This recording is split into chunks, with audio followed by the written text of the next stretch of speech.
A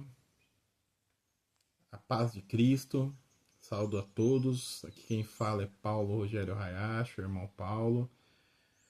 Hoje eu quero trazer mais uma reflexão, tendo entendimento que essas reflexões que eu trago é no intuito de transformação de vida, né? Eu creio que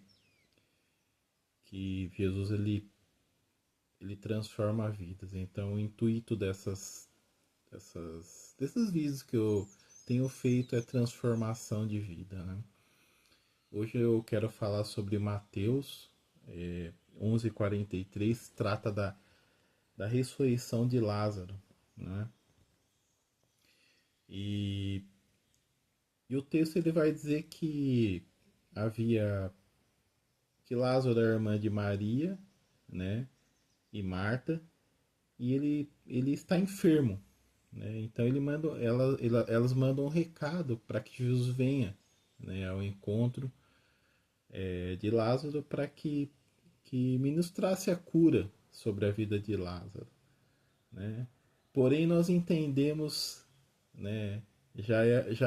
Olha, já é a maravilha, já começa sendo maravilhoso que Deus ele vem, na verdade, na hora certa, né?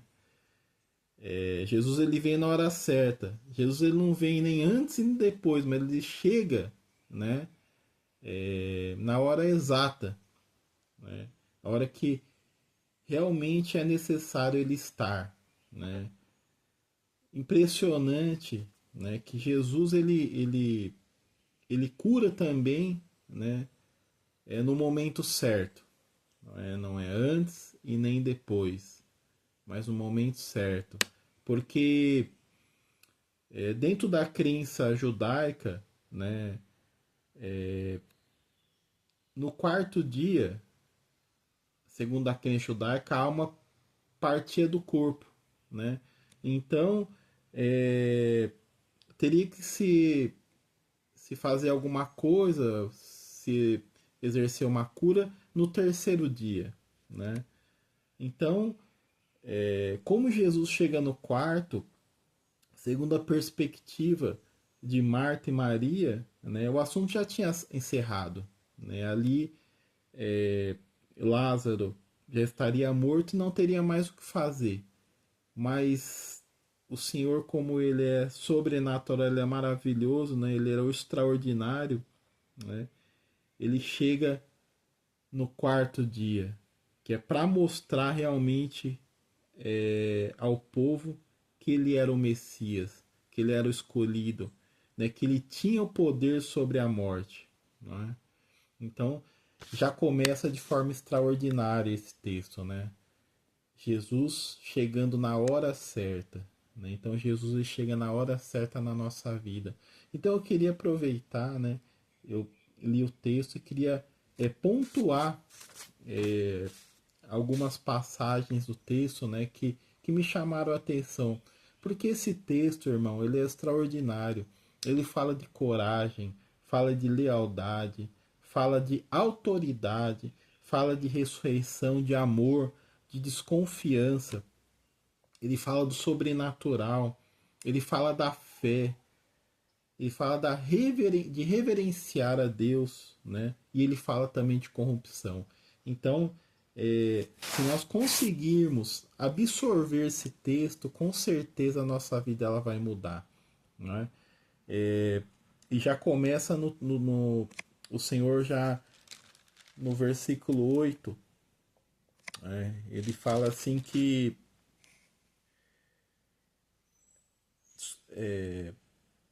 perdão, no versículo 4 ele fala assim: ao saber do ocorrido, disse Jesus, essa enfermidade não terminará em morte, mas sim para a glória de Deus, para que o Filho de Deus seja glorificado por meio dela.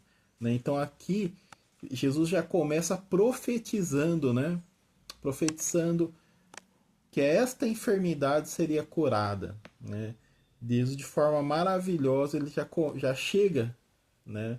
Dizendo, né, que aquilo que estava acontecendo não era para a morte, mas era para honrar a Deus, né? Em nome de Jesus.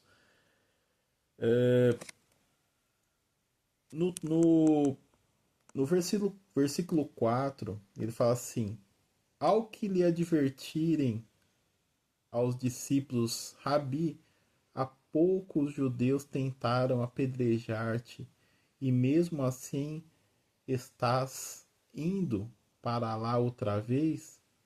Jesus lhes respondeu: não,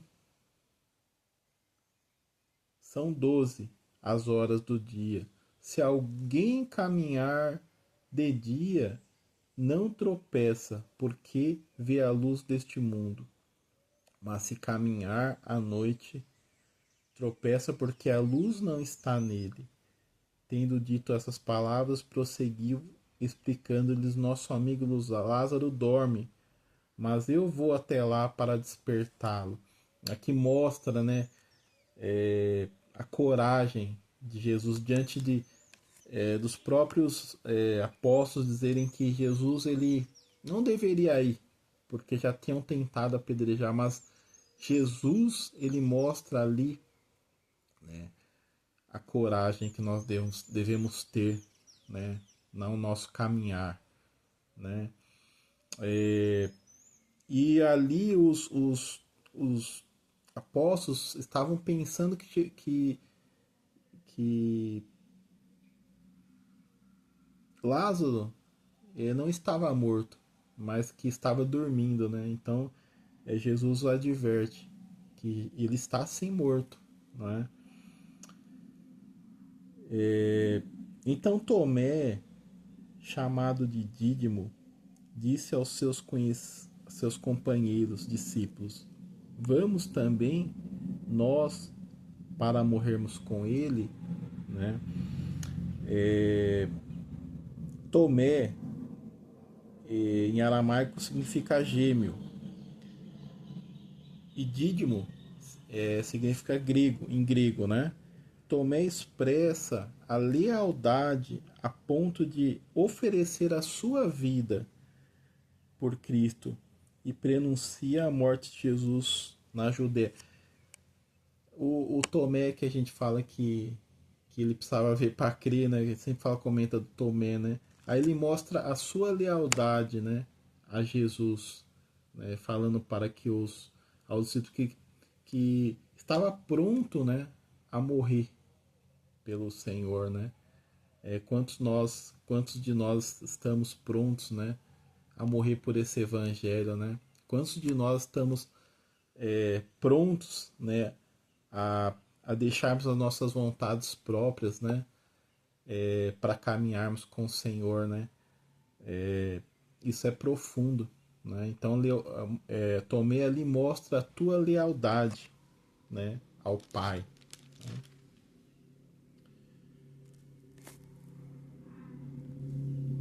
Disse Marta a Jesus: Senhor, se estivesses aqui, meu irmão não teria morrido. Mas sei que mesmo agora, seja o que for que pedires a Deus, Ele te dará, né? Ali, ela, elas mostram a certeza, né? E em 23, Jesus então assegurou-lhes: o teu irmão ressuscitará, né? E ali elas mostram a certeza, né, da autoridade do Mestre Jesus, né? Elas colocam ali sobre o Senhor, né, a certeza, né, que tudo pudesse acontecer, tudo que fosse, mas que a autoridade do Senhor seria maior sobre qualquer situação, né? E aí, no 25, o Senhor fala assim: esclareceu Jesus, eu sou a ressurreição, a vida. Aquele que crê em mim, mesmo que morra, viverá. E todo o que vive e crê em mim não morrerá eternamente. Tu crês nisso?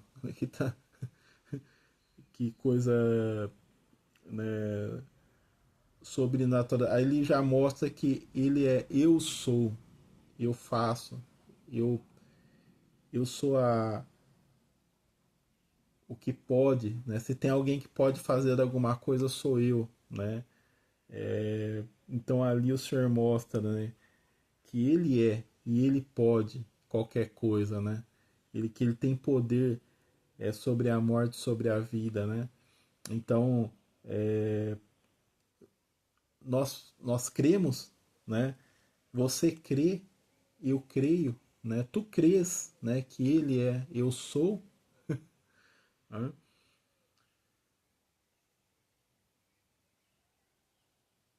Perguntou-lhe Jesus: onde colocaste? E eles indicaram-lhe: Senhor, vem e vê. E Jesus chorou. Então os judeus comentaram como ele o amavam. E Jesus chorou. Podemos aí, né, ver o amor de Deus, né? Não só por Lázaro, mas o amor contínuo por nós, o amor contínuo pela humanidade, o amor incondicional, né? Um amor tão grande a ponto de morrer pelos nossos pecados na cruz do Calvário, né? Esse amor é só Jesus que pode nos proporcionar, né? Ninguém mais.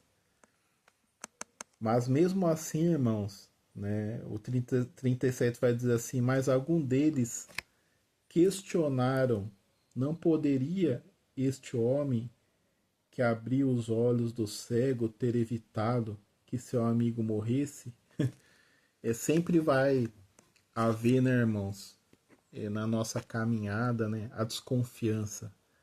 Sempre o inimigo vai colocar algo para que a gente está ali trilhando o caminho com o Senhor, né?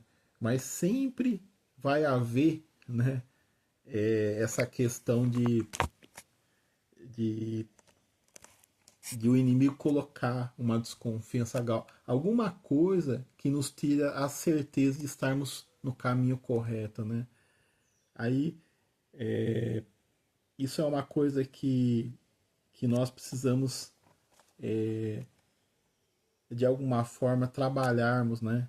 A, a nossa a nossa confiança, né? Para que não de forma alguma nós venhamos trilhar, né? Sair desse trilho, né? Porque tudo vai nos levar a bombardear a nossa mente quando estivermos firmes ali com o Senhor, né? O inimigo vai querer de qualquer forma colocar uma desconfiança e dizer que a forma que você estava vivendo antes era melhor, né? Mas nós devemos ali continuarmos esta firmeza, né? Então novamente Jesus se indigna em seu espírito e comovido dirige-se ao sepulcro. Era uma gruta na rocha com uma pedra fechando a entrada. Determinou Jesus: tira a pedra. Preveniu-lhes Marta, a irmã do falecido: Senhor, ele já cheira mal, pois já se passou 4 dias, não é? Tem coisas, irmãos, na nossa trajetória, né, que é nós que vamos precisar tirar, né? Jesus poderia, da mesma forma que ele ressuscitou Lázaro, ele poderia ele mesmo tirar essa pedra, não poderia? Mas ele pede para que as pessoas tirem. Então assim é conosco, né? O que dá para nós fazermos é nós que temos que fazer, né?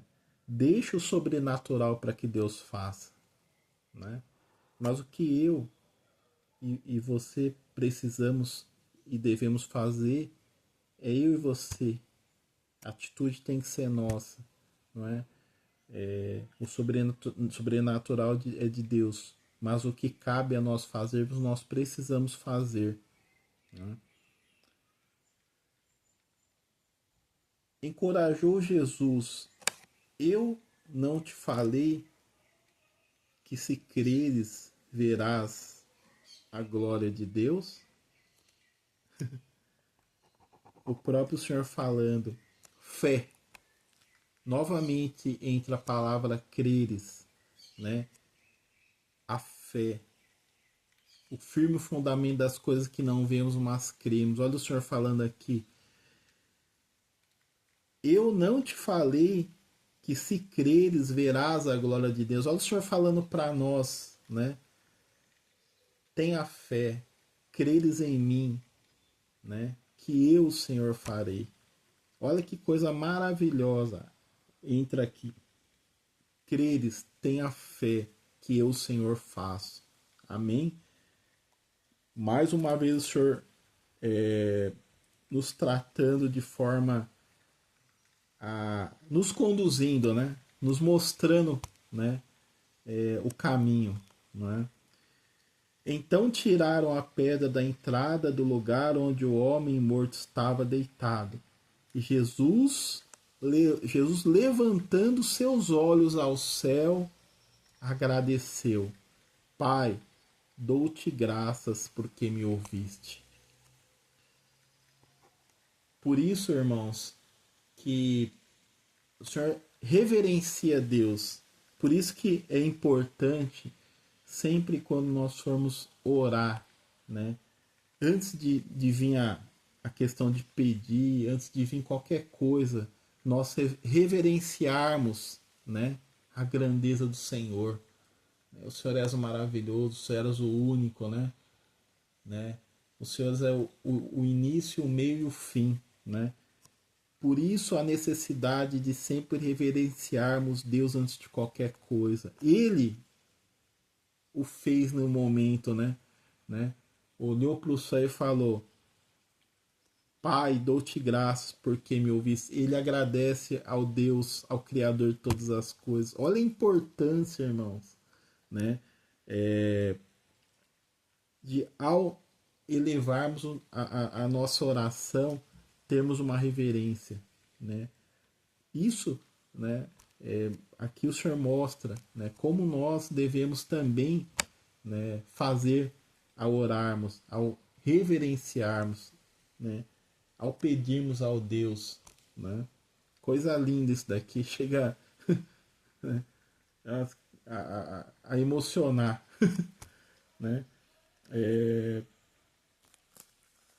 Eu sei que sempre me ouves, mas disse isso por causa da multidão que está ao meu redor, para que creiam que tu me enviaste.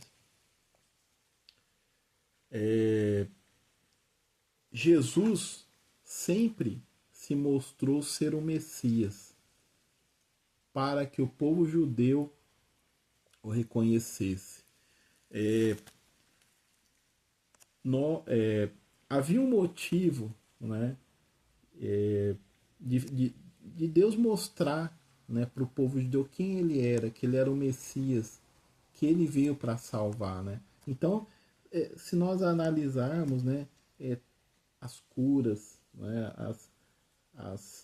a forma que ele veio ao povo, né, veio para anunciar, né, o que já havia sido anunciado em Isaías, que viria o Messias. Né? Então, todas essas coisas foram feitas para que o povo judeu entendesse que ele era o Messias, que o povo não precisaria mais esperar, que já estava ali o Messias, né?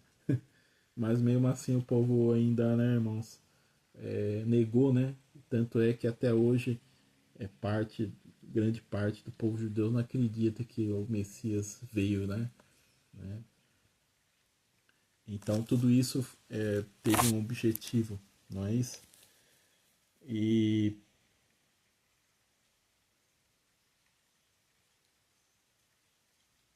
se deixarmos,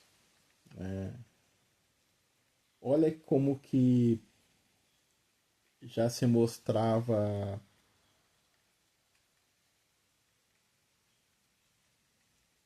Vou voltar um pouquinho antes, irmãos. E 43, e tendo disso essas palavras, chamou em alta voz: Lázaro, vem para fora. Né? Então o homem que havia morrido saiu da gruta, né? Tendo os pés e as mãos atados com faixas de linho e o rosto envolto com um pano. E Jesus orientou-os: retire as faixas dele e deixe-o seguir. Né? Ali aí mostra já o sobrenatural, né? Mostra a ressurreição, né? Completa, né? E mostra o poder dele diante da morte e da vida, né? E mostra que nós podemos contar, né?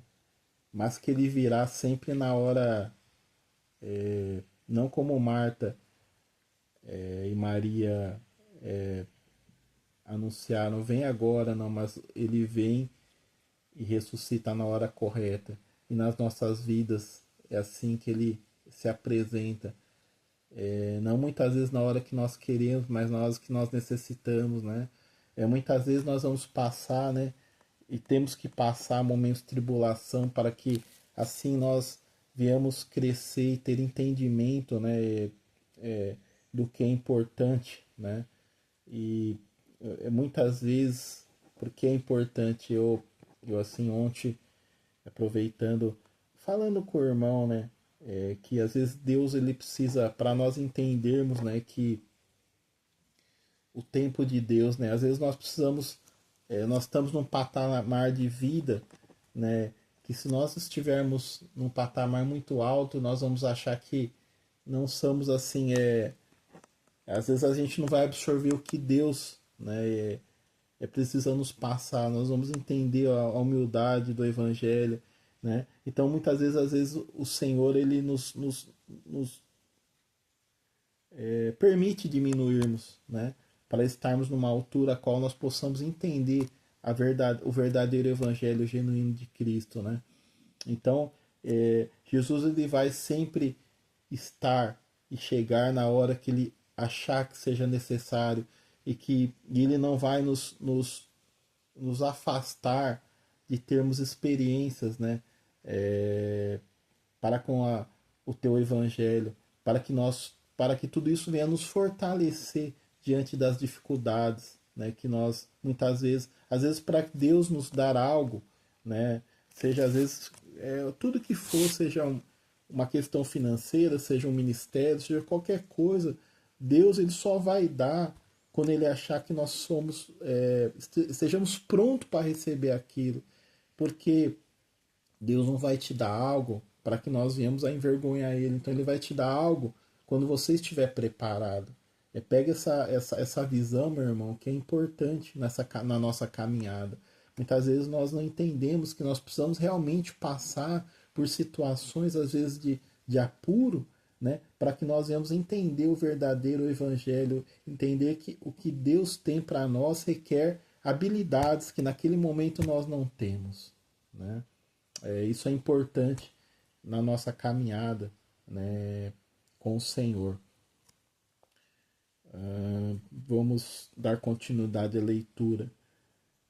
No versículo 48, fala assim: se deixarmos seguir, todos acreditarão nele, e então virão os romanos e tomarão tanto o nosso lugar como a nossa nação. Entretanto, um dentre eles, chamado Caifás, que naquele ano era o sumo sacerdote, disse a eles: vos falais do que não compreendeis, né? Nem considerais que é do vosso interesse que morra um só homem pelo povo, e então pereça toda a nação. Né? Ali, irmãos, mostra, né, a política e o poder. Né? Mostra que que Caifás queria um bode expiatório, né? Que é um bode expiatório? Ele foi escolhido para assumir a culpa, mesmo ele sendo inocente. Então ali Caifás queria achar um bode expiatório, né? Mas falando um pouco antes, o Sinédrio, né? Falando um pouco do Sinédrio, né? Que, que era uma questão, já era uma política, já era algo que se falava, já era algo com o intuito de poder, né? Na verdade, irmãos, só para constar na história, o Sinédrio ele foi criado, né, por Moisés, né? Porque na época Moisés ele tinha tanto a fazer que ele não estava dando conta, né? Então Jetro, o seu sogro, ele dá a ideia de, de chamar um grupo de pessoas para dividir o trabalho, porque Moisés estava ficando louco. Tanto trabalho, era todo o povo ali, o povo judeu, para ele cuidar, e ele sozinho não estava dando conta. Então ele chamou uma determinada quantidade de pessoas que eram pessoas com habilidade, né, para ajudar, né, para e aí surge o Sinédrio. Só que não foi com o intuito. Só que com o passar do tempo, né? Como o ser humano, tudo que Deus faz, ele quer de alguma forma colocar a tua mão e destruir e fazer ao contrário que o Senhor determina, né? Ele se corrompeu, né? O Sinédrio se corrompeu ali, né? Mas a ideia inicial era que o Sinédrio fosse, que depois dá o nome de Sinédrio, mas a ideia inicial era que fosse de ajudar, né, o povo, né? Mas que depois se corrompe. Então daí, irmãos, a partir desse momento, né, que começa a o 53 vai dizer que assim daquele dia em diante pactuaram em tirar a vida de Jesus. Então, a partir desse momento, se, se inicia, né, o objetivo de estar culpando, né, Jesus e usar ele como bode expiatório para que ele fosse, para que toda a culpa recaísse sobre ele, né? Então aí ele caminha para a crucificação, né? Nós que sabemos que tudo isso era necessário que acontecesse, né, meus amigos, né? Mas fica a pergunta, né, para cada um de nós, né? O que você precisa profetizar? O que você precisa profetizar para que o Senhor venha a transformar a tua vida? Em que situação da tua vida, meu irmão, você está precisando, né, chegar ao Senhor e pedir para Ele profetizar? E você precisa pedir a Ele a ajuda dele necessária. Deus, gostaria de agradecer mais uma vez esse momento, esta palavra que o Senhor me deste para que chegasse ao povo, que não seja realmente no interesse da minha promoção, de aparecer, não, mas para que o Senhor venha, que eu venha sempre a diminuir, Senhor, mas que o Senhor venha aparecer na vida das pessoas que necessitam de um entendimento, que necessitam sair da vida que elas estão atuais, né? E que venham. Porque eu tenho certeza, como aconteceu comigo, o Senhor vai estar sempre de braços abertos, né? A transformar vidas. Né? O Senhor pega o miserável, né? Como eu era, e que tira da lama um miserável como eu fui, e transforma, né? Num ser digno, né? De herdar a salvação, ser digno de estar com o Senhor, né? E nesta reflexão eu quero deixar para você esta pergunta: você precisa o quê, né? Se o Senhor foi suficientemente extraordinário, sobrenatural para ressuscitar Lázaro, o que você precisa ser que o Senhor ressuscite na tua vida, né? Eu quero que em nome de Jesus, meu irmão, meu amigo, você pense e coloque em oração diante do Senhor, né? É um desafio, né? Porque muitas vezes a gente, como o véu foi rasgado, você tem, né, como chegar ao Senhor, né? E dizer para ele, Senhor, eu preciso ressuscitar tal área da minha vida, né? E eu tenho certeza, irmãos, eu tenho certeza que se você tiver com o teu coração livre, né, a tua mente livre, o Senhor, e pronto para que o Senhor venha a mudar a tua vida, e pronto a, a, a também querer essa mudança, né? Eu tenho certeza, em nome de Jesus, que o Senhor assim o fará, em nome de Jesus. Fiquem com Deus e fiquem com esta palavra em nome de Jesus.